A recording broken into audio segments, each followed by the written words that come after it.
पहला पाठ नबी दानियल का ग्रंथ अध्याय 7 पद संख्या 9 से 10, 13 से 14 तक। मैं देख ही रहा था कि सिंहासन रख दिए गए और एक वयोवृद्ध व्यक्ति बैठ गया।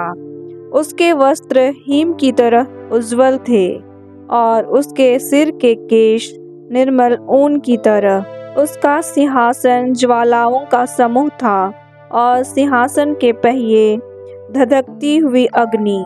उसके सामने से आग की धारा बह रही थी। सहस्त्रों उसकी सेवा कर रहे थे, लाखों उसके सामने खड़े थे। न्याय की कार्यवाही प्रारंभ हो रही थी और पुस्तकें खोल दी गई थीं। मैं रात का दृश्य देख रहा था और देखो, आकाश के बादलों पर मानव पुत्र जैसा कोई आया। वह वयोवृद्ध के यहाँ पहुँचा और उसके सामने लाया गया। उसे प्रभुत्व, सम्मान तथा राजत्व दिया गया। सभी देश, राष्ट्र और भिन्न भिन्न भाषा भाषी उसकी सेवा करेंगे। उसका प्रभुत्व अनंत है, वह सदा ही बना रहेगा। उसके राज्य का कभी विनाश नहीं होगा।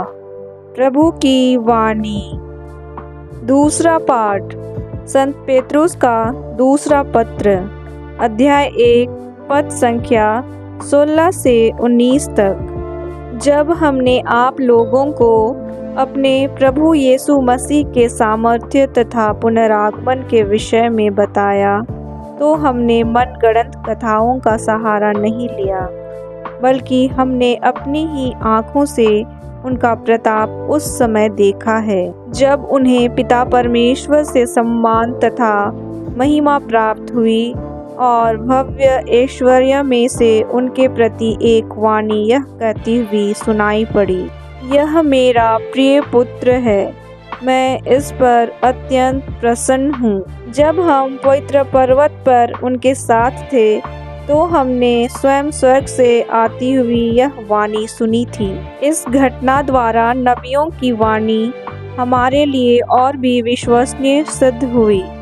इस पर ध्यान देने में आप लोगों का कल्याण है, क्योंकि जब तक पाँव नहीं फटती और आपके हृदयों में प्रभात का तारा उदित नहीं होता, तब तक नबियों की वाणी अंधेरे में चमकते हुए दीपक के सदृश है। प्रभु की वाणी। जय घोष। Hallelujah, hallelujah. यह मेरा प्रिय पुत्र है, मैं इस पर अत्यंत प्रसन्न हूँ, इसकी सुनो। हालेलुया। सुसमाचार। संत मत्ती के अनुसार आज का पवित्र सुसमाचार अध्याय 17 पद संख्या 1 से 9 तक।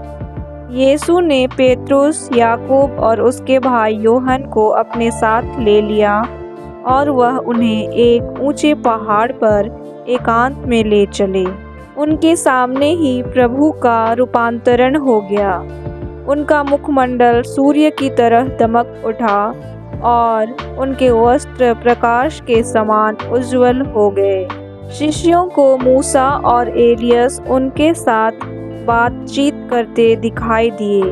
तब पेत्रुस ने यीशु से कहा, गुरुवर, यहाँ होना हमारे लिए कितना अच्छा है।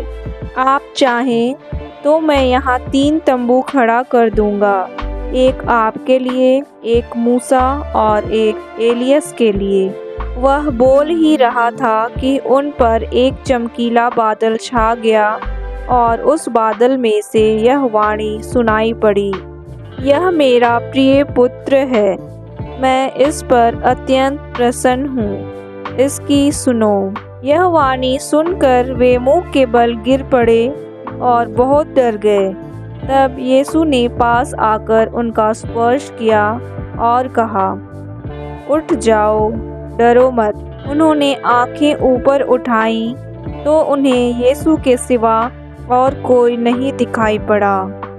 यीशु ने पहाड़ से उतरते समय उन्हें यह आदेश दिया, जब तक मानव पुत्र मृतकों में से ना जी उठे, तब तक तुम लोग किसी से भी इस दर्शन की चर्चा नहीं करना। प्रभु का पवित्र सुसमाचार। प्रिय भाइयों एवं बहनों, आज माता कलीसिया हमारे प्रभु यीशु के रूपांतरण का पर्व मना रही है। आज के दोनों पाठ और सुसमाचार में हमने सुना कि प्रभु यीशु को पिता ईश्वर ने लोगों के सामने किस तरह प्रकट किया। पिता ईश्वर की ओर से उनको सम्मान, प्रताप तथा महिमा प्राप्त हुई और भव्य ऐश्वर्य में उनको प्रकट किया गया। यीशु अपने 3 शिष्यों पेत्रुस, योहन और याकूब को लेकर ताबोर पर्वत पर चढ़ते हैं और वहाँ शिष्यों की उपस्थिति में ही ईसा का रूपांतरण हो जाता है।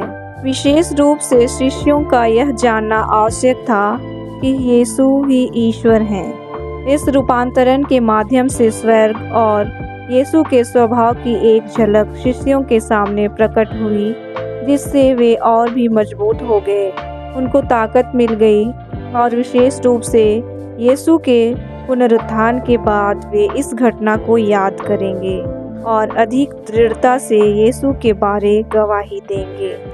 पिता ईश्वर प्रभु यीशु के रूपांतरण के समय बहुत ही महत्वपूर्ण बात कहते हैं, यह मेरा प्रिय पुत्र है, मैं इस पर अत्यंत प्रसन्न हूँ, इसकी सुनो। जब कभी भी हम इस संसार की दुविधाओं में फंस जाएं या हमें समझ न आए कि हमें क्या करना चाहिए और क्या नहीं करना चाहिए, तब हम हमेशा हमारे पिता ईश्वर की यह बात हमें याद रखना है कि हम यीशु की सुने, उनकी शिक्षाओं के अनुसार निर्णय लें, क्योंकि वही हमारा मुक्तिदाता और उद्धार करता है। उन्हीं के द्वारा हमें मुक्ति और उद्धार मिल सकता है। आमीन। डेली बाइबल रीडिंग्स, रोजाना बाइबल पाठ सुनने के लिए चैनल को सब्सक्राइब कर दें, लाइक एंड शेयर भी कर दें ताकि मुझे मोटिवेशन मिले और आप लोगों का प्यार मिल सके। धन्यवाद। Praise the Lord.